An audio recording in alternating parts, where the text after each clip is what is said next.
Coming up on the Mindful Midlife Crisis. I don't think hope is a strategy, and I think we've heard that before, but I have hope in people.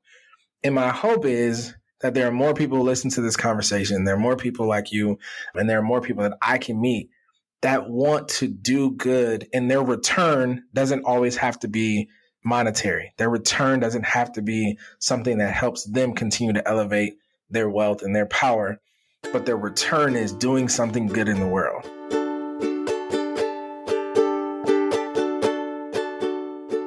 Welcome to the Mindful Midlife Crisis, a podcast for people navigating the complexities and possibilities of life's second half. Join your hosts, Billy and Brian, a couple of average dudes who will serve as your armchair life coaches as we share our life experiences, both the good and the bad, in an effort to help us all better understand how we can enjoy and make the most of the life we have left to live in a more meaningful way. Take a deep breath, embrace the present, and journey with us through the Mindful Midlife Crisis.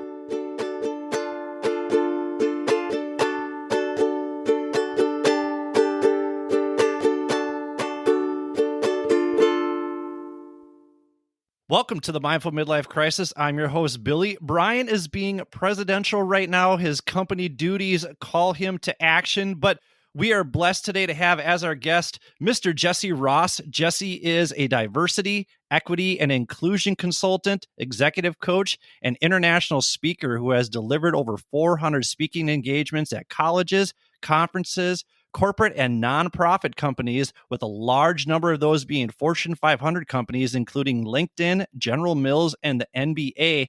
Jesse offers trainings, workshops, evaluations, assessments, and strategy development for schools, businesses, and organizations. Jesse has been engaging his audience with his morning minute calls to action on Instagram and LinkedIn since before our world went into civil unrest. He is here today to talk about his diversity and inclusion work, as well as the anti-racist conversations he has with white men and white women each Saturday morning, and we'll include a link in our show notes in case you'd like to be part of those conversations as well. Welcome to the show, Jesse Ross. Thank you so much, man. Thank you for having me. I'm grateful to be here. Yeah, I'm so happy that you're here. I know Brian is bummed that he can't make it. We really enjoy having these conversations because they challenge guys like us, and we appreciate that. We know you have a hard stop at 5 o'clock today, so we're actually going to skip the 10 roles that you play, but you can maybe work in some of those roles. I'm sure we'll get a feel for what kind of roles you fulfill as a everyday human being. We just wanted to start off here and talk about these anti-racist conversations that you have Saturday mornings with white men and white women. Can you talk about what the differences are in those conversations between white men and white women, if there are any? So differences, I would say the type of things that we talk about, there are no differences particularly. I think the only difference is the makeup between the gender makeup, right? Women tend to be more likely to have conversations about personal development, more open to having those types of conversations about race and ethnicity and equity and whatever that looks like. And men like to have them, but not as often, right? Not as much, not as deep. And I think we, just as guys, tend to be a little more guarded. And so the conversations are pretty much the same. The conversations with the men, there are less number of men who show up. The women, we probably average somewhere between maybe 60 to 70. The men, we probably average somewhere between 10 to 20. And so those are basically the differences, but we talk about the same things, have some of the same conversations, and try our best. I try my best to go deep, and not to just go deep, not even just to go wide, but really try to figure out how you can create some impact through the conversations.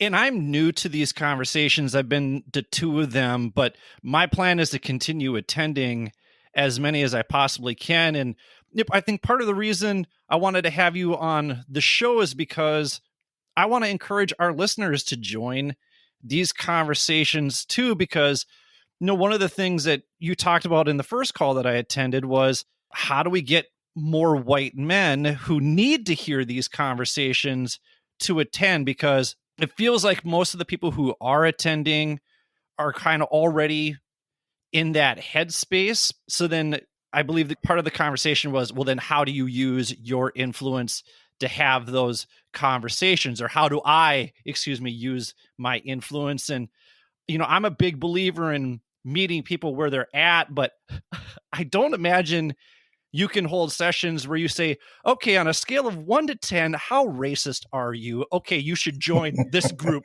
right here because you really need some intervention, right? So I guess Yeah. how do you get in front of people who would benefit from engaging in anti-racist dialogue in a way that doesn't activate a fight, flight, or fright response from them? Or is that just simply impossible? I don't think it's impossible. I think it is very strategic and sometimes very organic. And so part of the ways that I try to get in front of people is really just putting out information on social media, asking, current attendees to share some of the information that I'm either speaking about or sharing on social media with some of their circle of influences.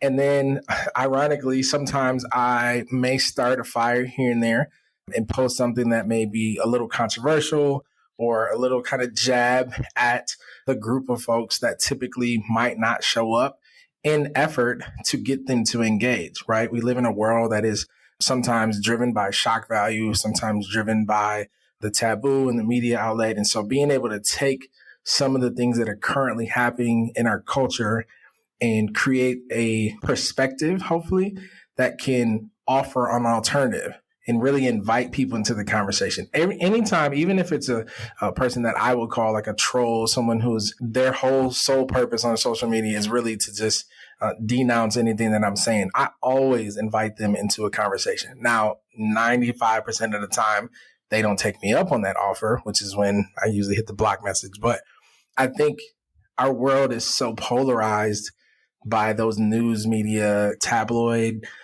headlines. And I think if we can get people to have conversations like the ones that we're having, but even just inviting someone to a conversation, especially if you disagree or have opposing viewpoints, I genuinely think one of the best things that can come out of that is learning. Now, there's probably a lot of bad things that can come out of it, but I think most of the learning and progress can come out of just hearing somebody out or trying to discover why someone thinks it the way that they think. When I was a big takeaway that Brian and I both had when we talked to Jody Farr about the urgency of awareness. And, she talks about the triangles and how, for me, all my triangles are facing up. So I'm white. So that's normalized in society. I'm right-handed. That's normalized in society. And just trying to draw awareness to that. And in our last conversation, you were talking about, navigating white spaces. And I'm wondering if you could talk about what that experience is like for you, that maybe something that someone like me takes for granted, doesn't realize as we talk about it now, it all of a sudden develops an awareness for me like, oh, I'll be more cognizant of that. One of the most helpful things, even just kind of starting from that question, which I think is a great question, is I don't speak for all Black people. I don't speak for all people of color. And so I think there's a nuance that is always present to individual people and their experiences. And I think that that's important. And it's very complex. I think from the conversations that I've had with people, really kind of going off the last question, right? Providing some type of perspective and point of view to people who have no idea what that experience might be like because of, different races, different ethnicity, different gender, different cultural background, and where people come from. One of the things that I have found that is almost irrefutable has been someone's story, right? We can discuss and debate facts. We can even discuss and debate theory. But when you hear someone's story and their experience, it's usually really hard to say, I don't believe you, right? Now, we know it's happened before, but I think it's more difficult to dispute someone's story. And so I try to share my experiences, my thought processes, good, bad, indifferent, right? And just say, I wonder if anybody else feels the same way. I wonder if you know exactly what this feeling is, feels like and what that means and how that shows up. And 9 times out of 10, my white brothers and sisters don't. And I don't think that that's a bad thing. I think it's just, it should cause us to pause, though, and recognize the opportunity to consider another alternative, right? Just like I've had to consider as a Black man the other alternative for my white brothers and sisters pretty much my entire life, right? I had a question today. I'm going through a process with the city of Minneapolis to purchase a building. I'm eligible for some funding that's made to not just people of color, but to kind of anybody. But there are specifics that they are trying to get to. And one of the questions was, have you ever experienced any type of barrier or opportunity to not progress based on where you live, based on what you look like, or based on where you grew up? And I just chuckled and said, absolutely. And he said, can you tell me about that? I said, do you want me to give you the whole 36 years of my life, or do you want, and it was just one of those, like, it was a very blank and basic, like, aha moment. But part of the reason why they have those questions is to make sure that they know that the funding is going to people that are supposed to have it versus people who are just kind of leveraging the system. So I think the stories, that was a long way around just to get to, I think when you share the stories, it's been helpful. And I've heard that people who are attending these calls end up having greater appreciation for me sharing and being very transparent. And I'm a direct communicator. So all I try to do is just be honest about what my experiences are and hope that they would consider that someone else might experience that same thing.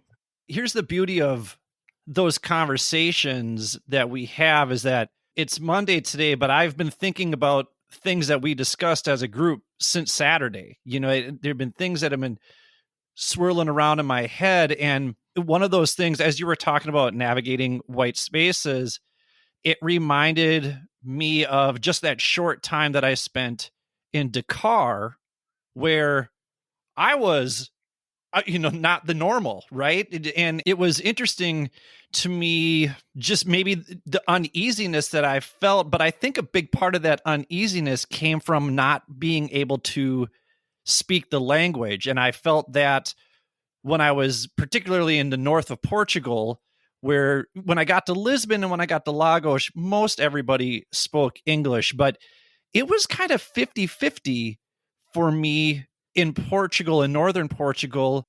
And in Dakar, it was just the people at the surf camp and not really being able to communicate. So, there was that piece where not being able to have conversations that maybe would have alleviated some of the internal bias that I had, just because, hey, I was thrown out of this situation where I'm the norm almost everywhere I go. And how do I feel about that? And I'm a little uneasy. Well, why am I uneasy about that? And it's like, why you're uneasy. Right. Yeah. But it's funny how it happens, right? Because if you weren't, let's just say, if you can take someone who had a very similar experience, right? If they were not aware of those different perspectives, they could go to the same camp, right? They could go to the same place and location and feel completely different. And that's the beautiful and frustrating thing at the same time of recognizing how we experience the world. I always talk a lot about our experience and our exposure. Based on our experience and our exposure, where you grew up, what you learned, what the expectations were, what you were exposed to, all these different things, we all can see the same painting, talk to the same person, read the same scripture, whatever the poem, whatever, and have completely different takes on it based on our experience and our exposure. And again, it's beautiful and it's ridiculously frustrating. So I can only imagine. I watched the rest of the camp navigate Dakar much more comfortably than I could, just because they could speak the language. And I just feel like the great barrier to coming together is a lack of communication or an unwillingness to communicate, which is why I think it really is important, if you are a listener out there, to really think about joining these conversations that you're having, Jesse, because I've only been to 2 so far, and they've been 2 of the most valuable conversations. And I think, too, it's important to stress that they're conversations. They're not lectures. They're conversations. And I think a big thing for particularly white males and white females is the idea that we're going to walk away from these conversations feeling guilty about our whiteness. And that's not been the case in the two conversations that we have. Yeah, I'm grateful. I think, it sucks to say this, but there are people out there, I know a few of them, who have these conversations and have kind of built a business model on shaming white people and having these conversations, right? And that's their prerogative. That's not my goal. My goal is to actually have a conversation, which you've been there, and I appreciate you saying that. Just so you know, listeners, I did not pay him to say any of that. Part of But part of my hope really is like, yo, can we have a conversation? So I'm naturally a people person. I'm naturally curious and inquisitive to just how the brain works. I've studied human behavior and all these different things. And so I just naturally have that curiosity. But I also think we need more actual conversations, which is going back and forth, exchanging information and viewpoints and perspectives and stories, instead of someone just dictating, here's what it is, and that's it, right? And somebody walks away. Somebody walks away upset. Somebody walks away crying. Somebody walks away feeling terrible about themselves. Now, I can't control any of those emotions. What I can control is how I enter into the conversation. And so I always hope and really put my best foot forward to hope that it is a conversation. Now, there are some things, right, that we are more passionate about than others. And so in those conversations, I might get a little riled up and might get excited. And then some stuff I'm like, I have no idea. But even, without kind of going into depth of the conversation that we had this past Saturday, there was a man who hasn't been on the call very long, a little bit longer than you, but not very long. And he shared something that was related, but a little unrelated. And my hope is in the conversation, right, I can just use this topic as an opportunity to actually build community. Now, he shared something that was pretty vulnerable, and it was a chance. And I think everyone in the call received it and said, hey, thanks for sharing. I really appreciate that. That took a lot. Now, had we not been talking about anti-racism, we would have never got to that. And I just imagine that he continues to feel like, hey, maybe people are going to look at me differently for thinking this thing.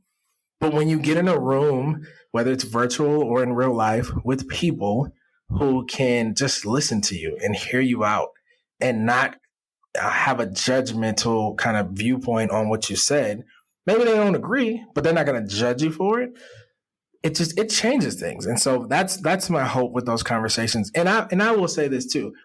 I think we're talking about it from one perspective of white men and women being changed. But I'll be honest, and I'll be the first to ever say, I've been changed through these conversations.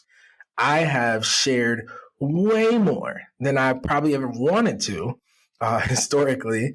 But I've also built some really great friends, some friendships, and some relationships with people I would have never, ever, ever met had I not decided to kind of just dive into this. And so it's very mutual for me. And I hope that anyone who participates and anyone who experiences, which is, why you even invited me to the podcast, which I'm grateful for, right? I'm always trying to figure out what can I do to serve? How can I help? And that's just my role, one of the roles, right, that I have to just do good in the world. So sorry for the long answer, but I just wanted to make sure that listeners heard that and really recognize that it's not, I'm not just on here dictating, I may come up with some of the topics. I might kind of bring some of the conversation out, but it is a free flowing conversation. I may still have like, hey, let's talk about this question, or I want you to walk away with this, or here's, kind of my thoughts. But I want people to bring all of what you have to the conversation, which I think makes it very rich. Well, and you bring up a point here about vulnerability, and it's something that I want to circle back around to, because I do think there are not enough safe spaces for men to talk. And I have a follow-up that I'll ask later on in the show. But when I asked you the question before about navigating white spaces, I'm always wanted to make sure that I say, what's your experience, or what's the experience of people that you have talked to?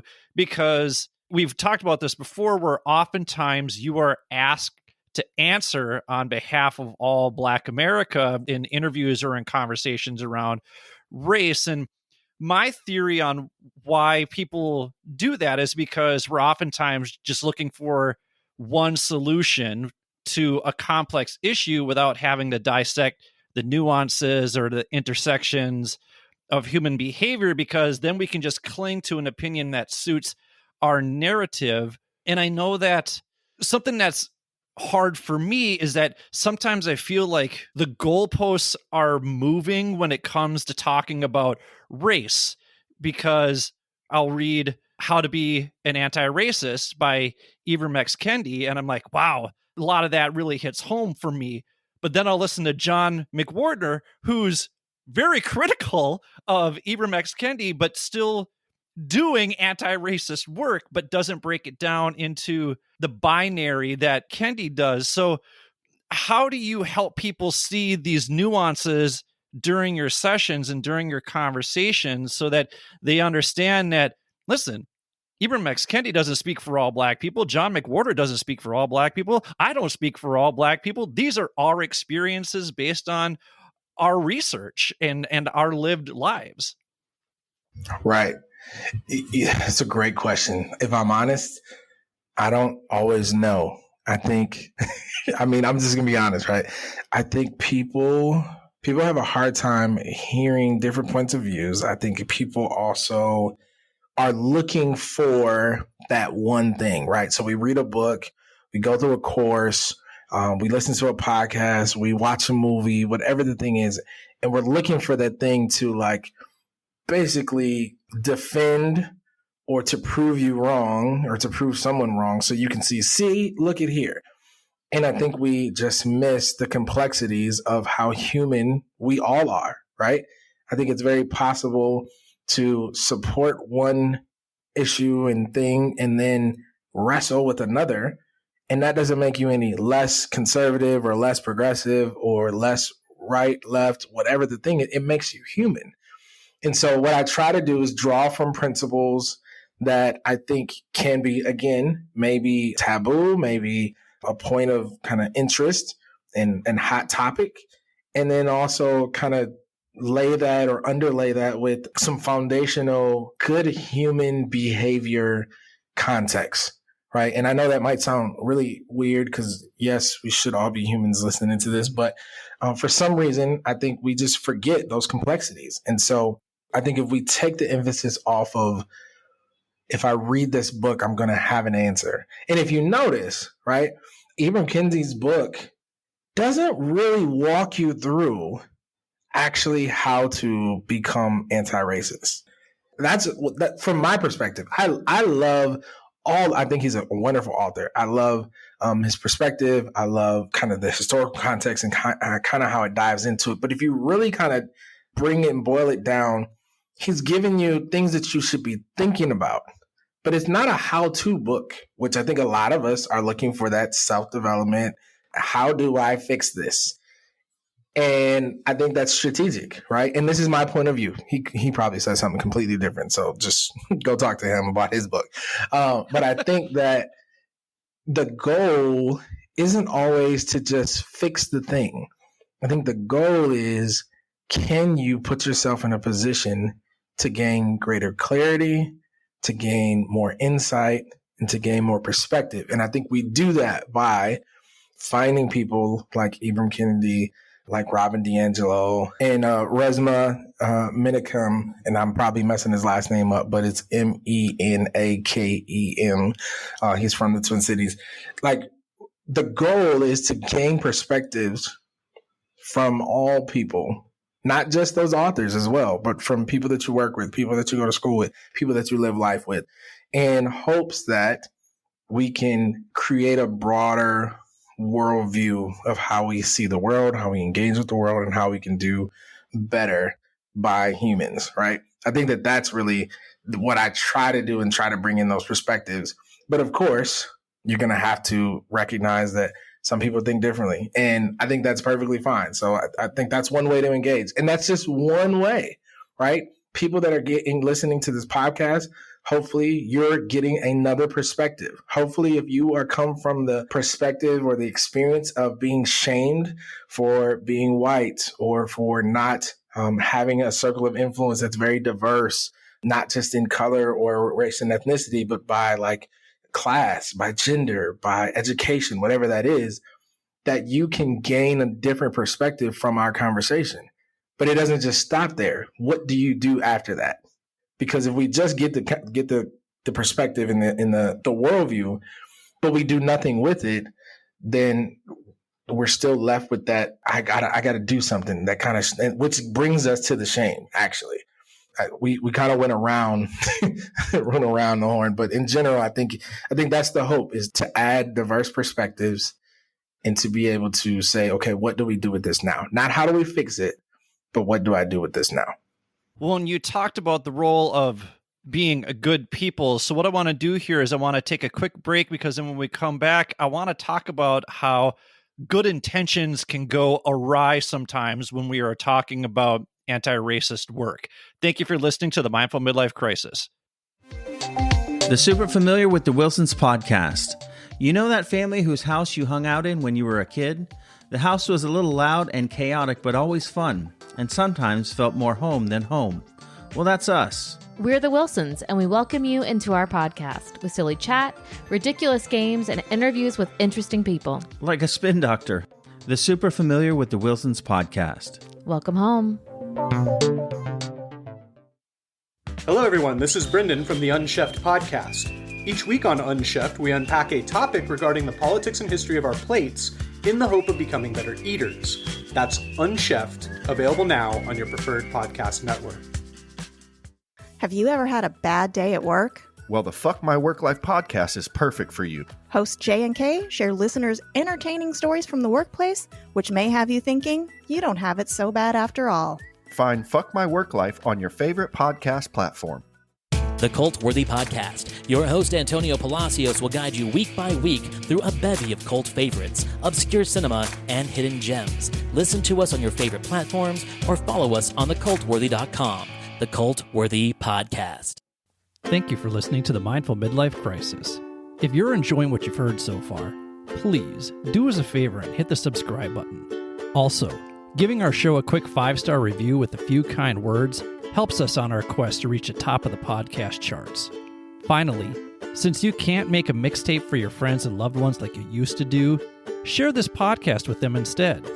We hope our experiences resonate with others and inspire people to live their best lives. Thanks again. And now, let's take a minute to be present with our breath. If you're listening somewhere safe and quiet, close your eyes and slowly inhale for 4, 3, 2, 1. Hold for 7, 6, 5, 4, 3, 2, 1. Slowly exhale for 8, 7, 6, 5, 4, 3, 2, 1. Let's do that one more time. Inhale for 4, 3, 2, 1.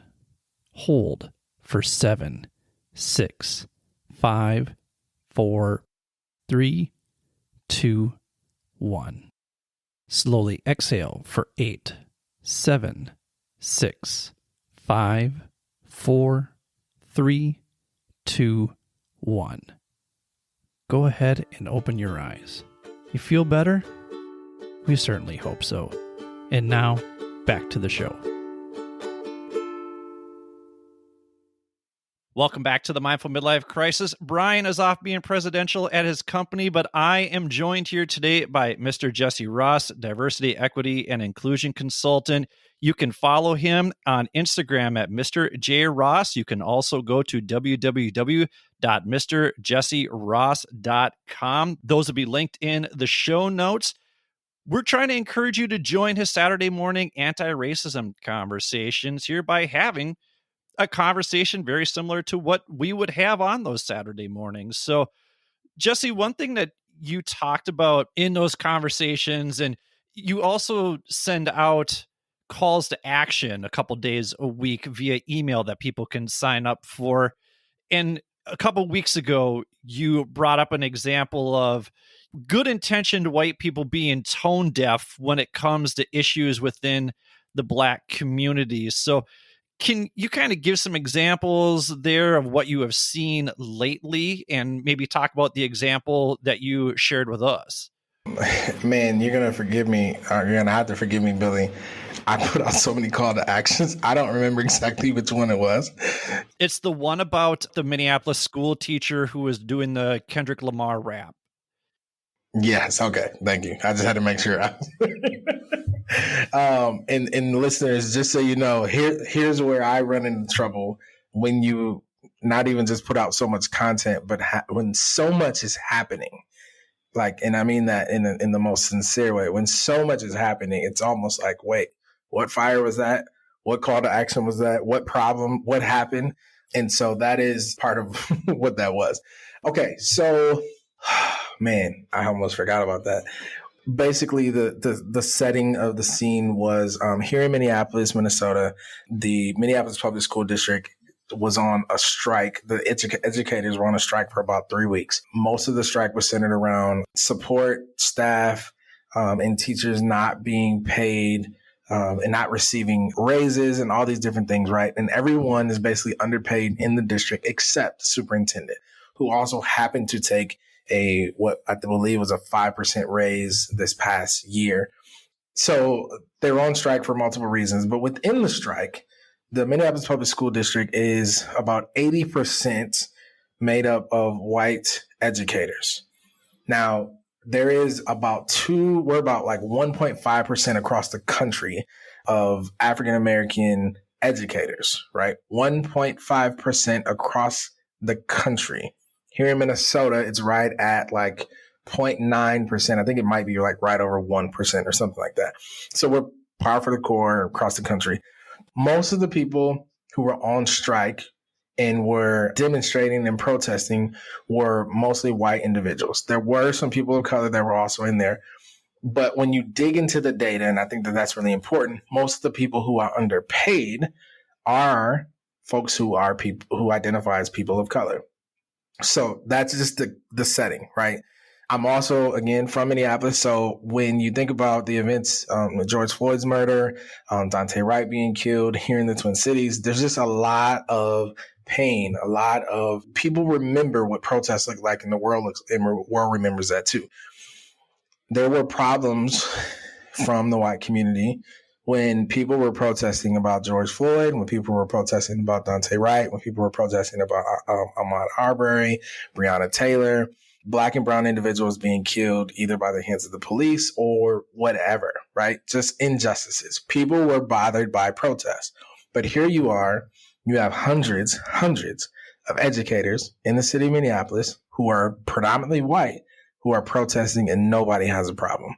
That was the first kind of call out. And I just said, hey, does anybody recognize the differences? I mean, and they were organized. I'm talking about t-shirts, hats, scarves, being escorted, all these different things. So that was the first layer. The second layer was while I was driving to my kid's school, I passed, and it's in a pretty, for lack of a better term, a wealthy neighborhood. One of the protest locations were playing music the entire time. Now, cultural appropriation, if you don't know what that is, you should look it up, is a real thing. And this was one of those moments where it just caught me off guard. It wasn't like I was looking for it. I definitely wasn't. I was just driving to my kid's school. And I happened to notice that they were listening to Kendrick Lamar, which is an African-American hip-hop artist. And the song was called We Gonna Be All Right. And I was like, wow, okay, song's playing, got it. And there's a white guy on the microphone singing the songs, and it was just so, it wasn't like I was disgusted. That's not the feeling.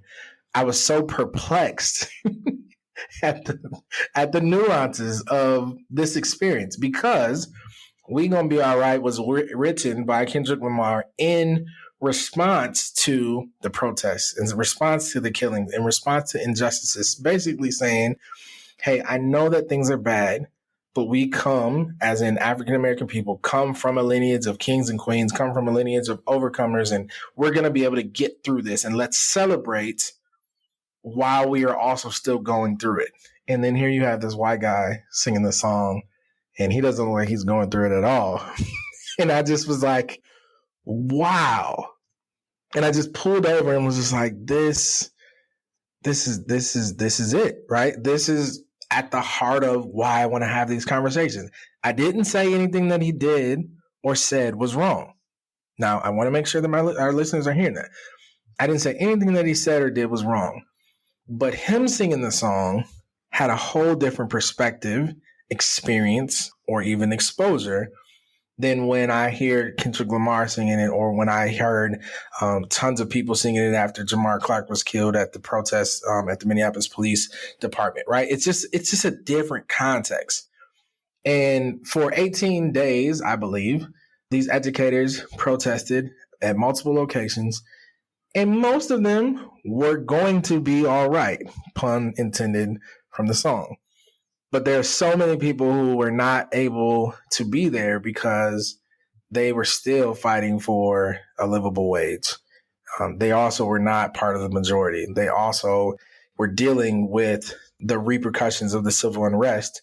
And here we have just this nuance of a white man singing Kendrick Lamar's song. And so that's one of the call to actions that he's referring to. But I also think there's so many of these things that happen. We just saw, and I won't really go into this because it still is taboo, but we just experienced the Oscars and Will Smith, Chris Rock, and Jada Pinkett Smith. And again, I didn't say what was right or wrong. What I wanted to provide the perspective of, I saw a lot of people on social media quick to make a judgment statement that came from a predominantly white perspective.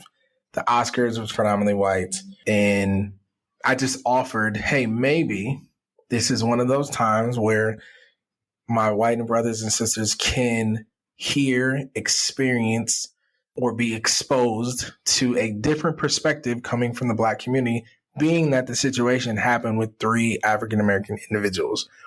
And boy, did we have some great conversations.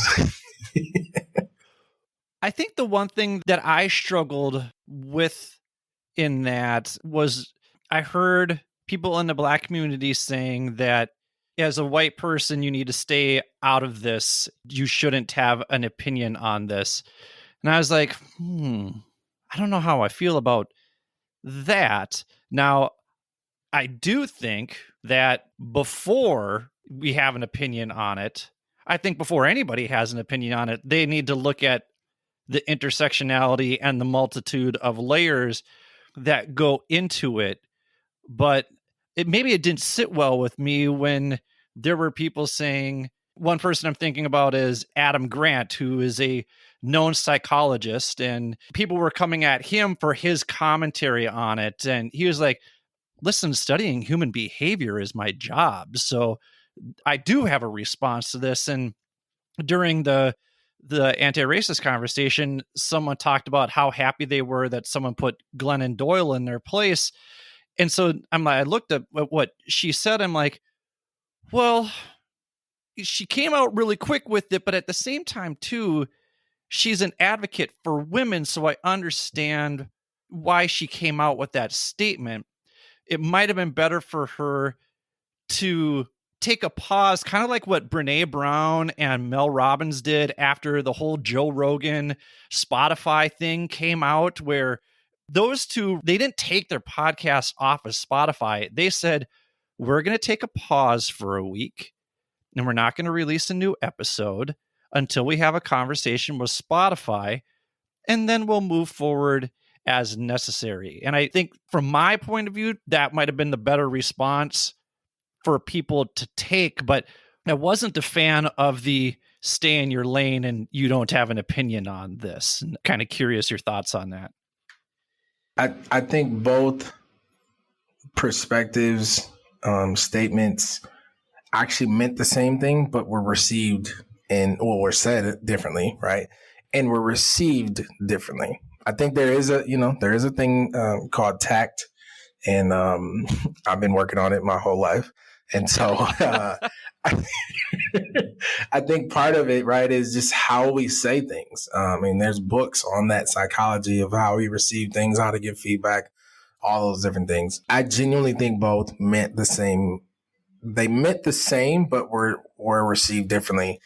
I also think that it is okay because we are complex individuals, I think it is okay for there not to be just one right answer, right? I think there are complex ways of approaching it. And I think that I feel in Adam, I follow Adam. I actually follow Glennon Doyle, Brene Brown, right? All the people that our society have kind of deemed to be some great insight and thought leaders. I think that what they offer is such a wonderful, diverse perspective, even very similar minded. But I also think because they are white, there's still a kind of limit to their perspective, regardless of how much education, regardless of how much experience and exposure. And where I think we are now, it's not about just who says it. It's not even just about how someone says it, but what is being said. I think the other perspective that I would like to add is what's not being said. And so we're hearing from people who happen to, because of social media, right now have the opportunity to share their perspective. And if you happen to share it, and then I happen to share it, and someone else happens to share it, and Sean King, who follows me, happens to share it, then it's like, boom, right? This thing just blew up. And most of the time, you, I, Sean King, and I'm just naming a random person that has way more followers than I do. When the person who's posting what they're posting, I just like to believe that most time they are offering their perspective, right, wrong, or indifferent.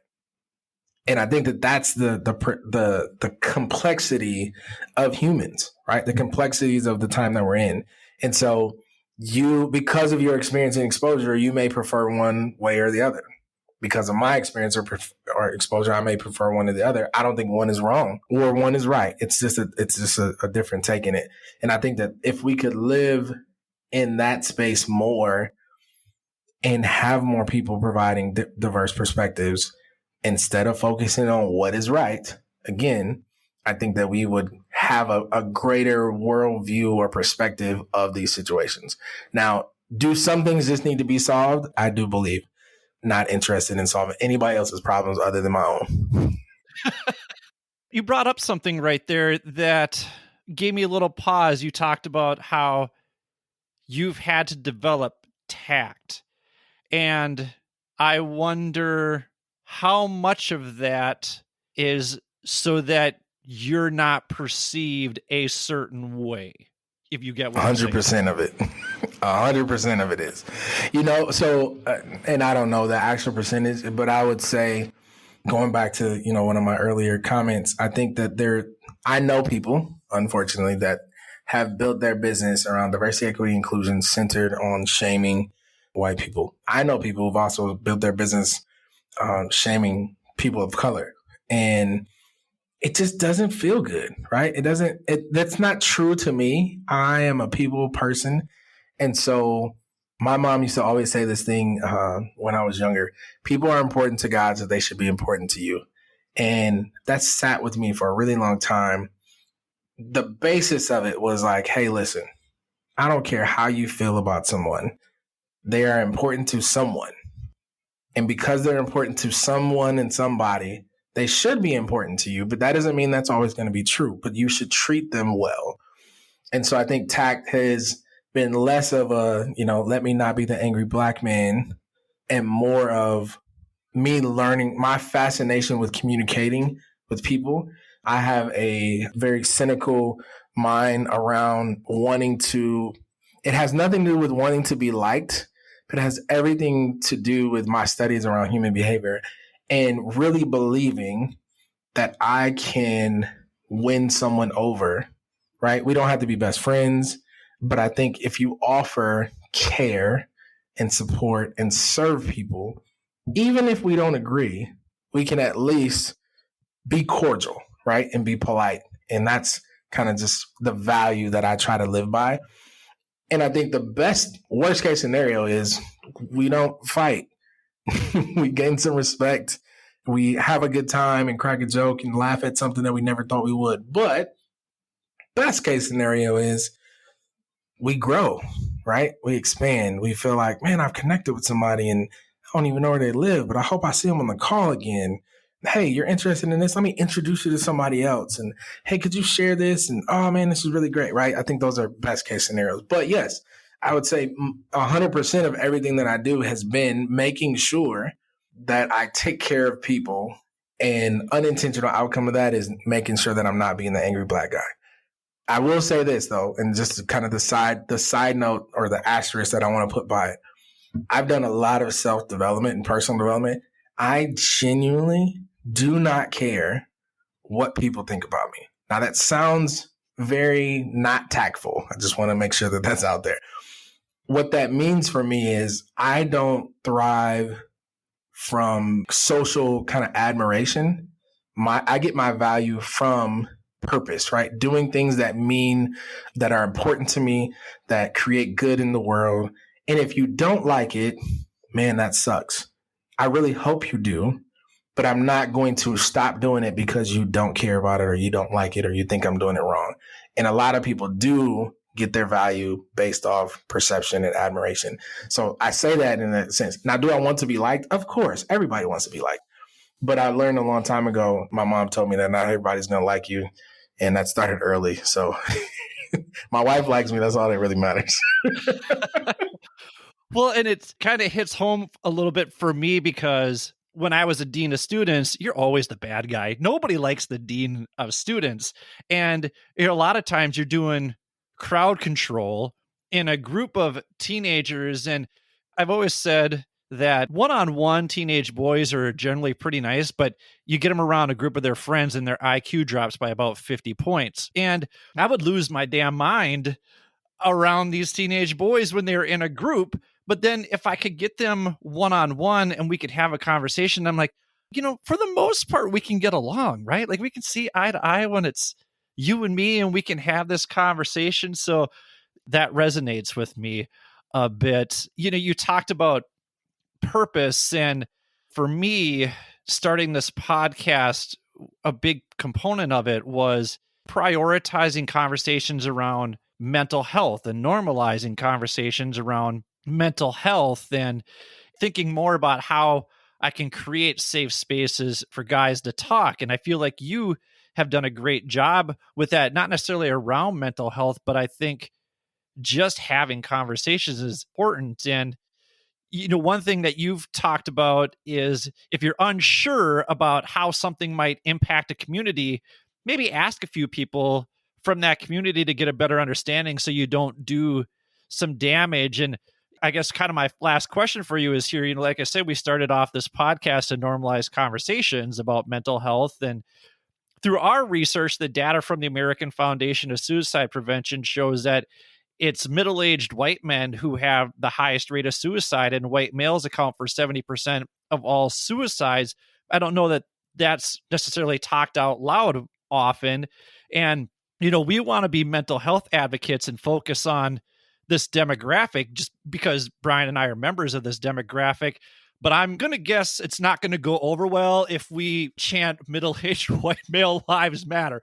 And I even hesitate to put that on a recording so somebody can clip that right there and say, oh, that's what he believes right there, right? Right. And so, right. I guess, how would you suggest we package that messaging? Because I feel like that's our demographic right there. But then at the same time too, like if you're a man of color and you need a safe space to have a conversation, you can be part of our group too, and so that's kind of the thing that I'm wrestling with a bit. So I'm just curious to get your take on that.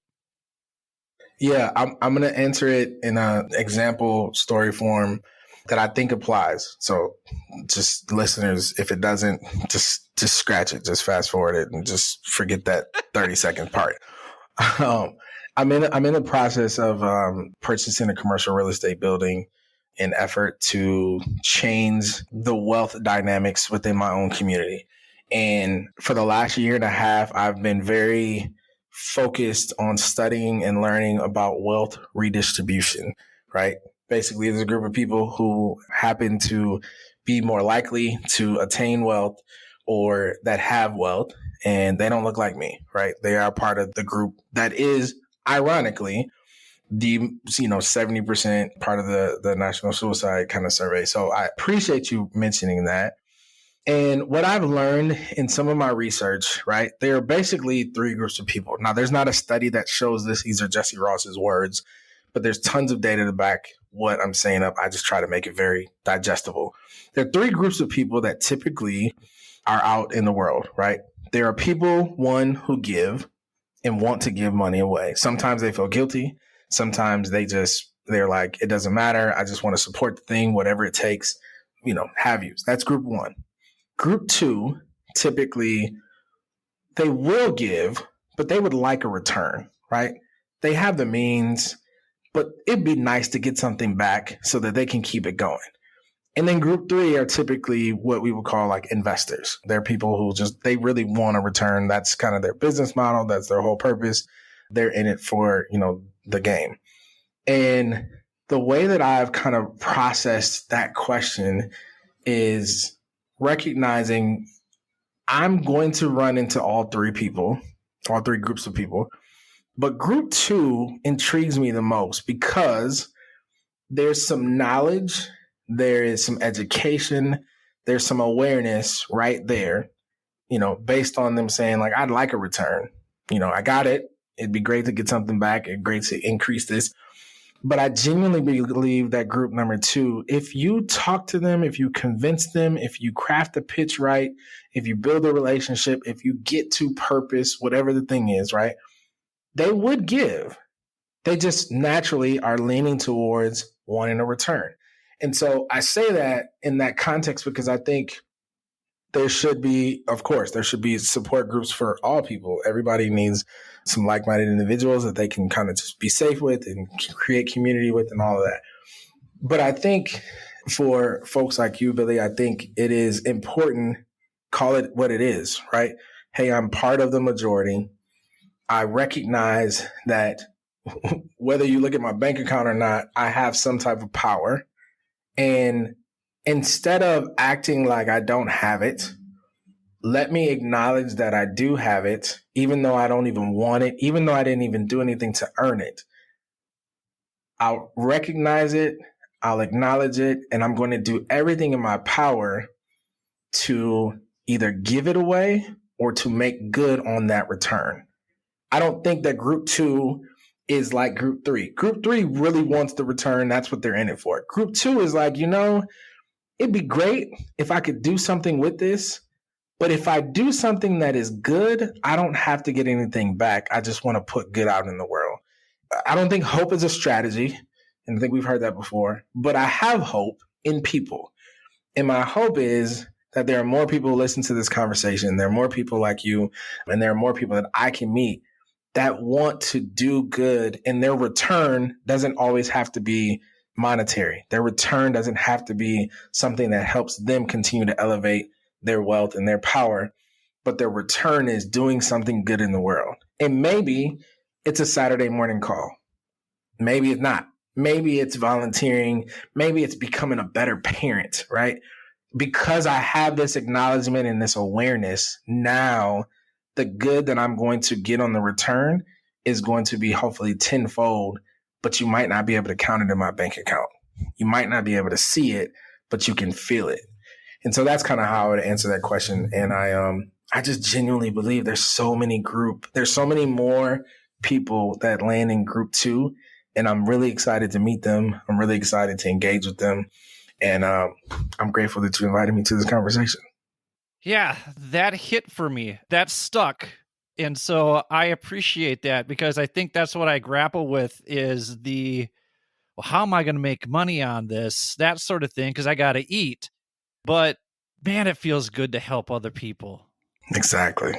So, goodwill's not going to put a roof over my head, but maybe it will. You know what I mean? Like Yeah. So I appreciate you framing it like that. And that really helps me move forward with some bigger ideas that I have that are intrinsic in nature, that it would be great if there was, a paycheck tied to those things, but maybe that's what comes on down the road. Maybe that's the karma that gets paid on down the road, or one good deed, returns another, or something along those lines. So I like that answer a lot. I appreciate that. And Jesse, I want you to continue putting good out into the world. And I want to invite all of our listeners to join these conversations.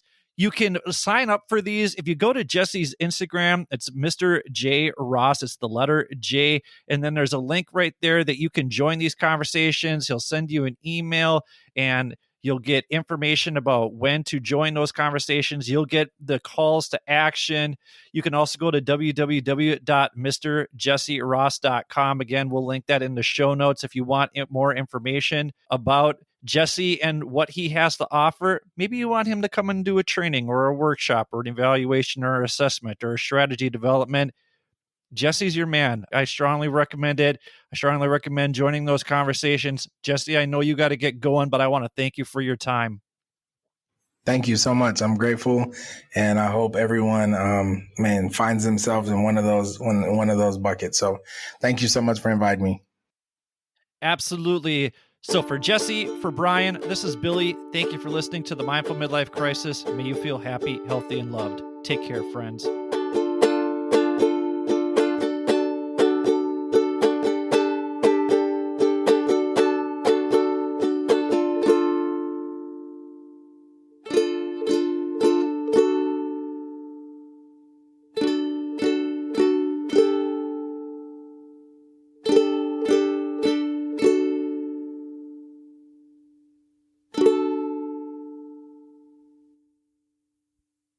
Thank you for taking the time to listen to the Mindful Midlife Crisis podcast. We hope you enjoyed this week's episode.